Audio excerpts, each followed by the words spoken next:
ኡስታዝ አቡበከር አህመድና ኡስታዝ በድሩ ሁሴን ትላንትና በድንገት ወደ አኺራ ስለተሻገረው ሙሐመድ ሰዒድ የተናገሩትን ጽሑፍ ላንብብላችሁ። ለብዙዎች አስተማሪ ስለሚሆን በደንብ ሼር አድርጉት። ኡስታዝ አቡበከር አህመድ በፌስቡክ ገጹ ላይ እንደዚህ ብሎ ጽፏል።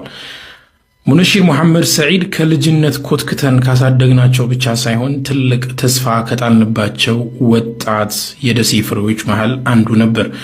በዛሬው ዕለትም ለጉዳይ ፈልጎኝ ቀጠሮ ይዘን ነበር። ድንገት ወደ አኺራ መሄዱን ስሰማ እጅግ በጣም ነው የደነገጥኩት።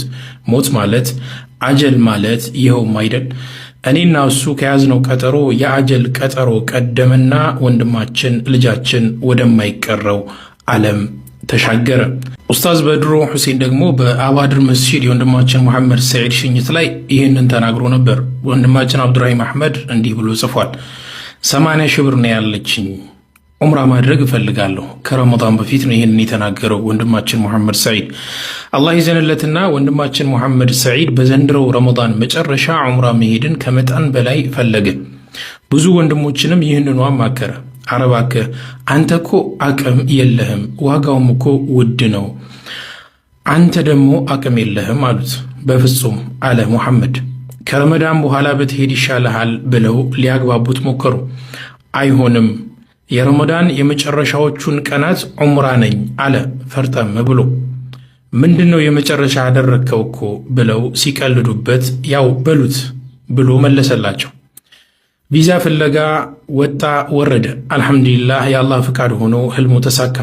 ሰዎች ገንዘብ ስላላቸው ብቻ ሳይሆን ሲጠሩ ብቻ ወደሚሄዱበት የአላህ ሱብሓነሁ ወተዓላ ቤት ሄደ። የሚወዳቸውን የረሱል ሰለላሁ ዐለይሂ ወሰለም ሀገርን ረገጠ። ዑምራን ፈጽሞ መዲናን ዘይሮ ወደ ሀገር ቢመለስም በድንገተኛ ህመም ወደ አኺራ ሄዷል። እውነትም የመጨረሻው ዑምራ ነበረች። አያችሁ አይደለ? ቀደር ማለት ይሄ ነው። አላህ ሱብሓነሁ ወተዓላ ወፍቆት ወንድማችን ዑምራው አድርጎ እንግዲህ ወደ አኺራ ሄዷል።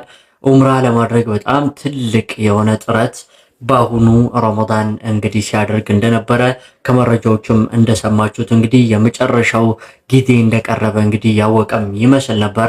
አላህ ሱብሓነሁ ወተዓላ ጀነት ያድርገው፣ ሁላችሁም የጀነት እንዲያደርገው አላህ እዝነቱን እንዲያወርድለት ዱዓ አድርጉለት። ኡስታዝ ዑምራ ማድረግ በወጣትነት ነው የሚያምረው ይለናል። ዑምራ የሚያምረው በወጣትነት ነው። ሐጅ የሚያምረው በወጣትነት ነው።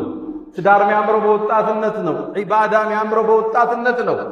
እሱ ያልፍህና ነገ መስጂዱ ርቆ ዱላ ተደግፈህ ፈያ ለይተ ሸባበ የዑዱ የውምን ምን ወጣትነት አንዴ በመጣልኝ እርጅና የሰራኝ ልነግረው ነበር እንዳለው ላለመሆን ሙእሚን ይጠራል።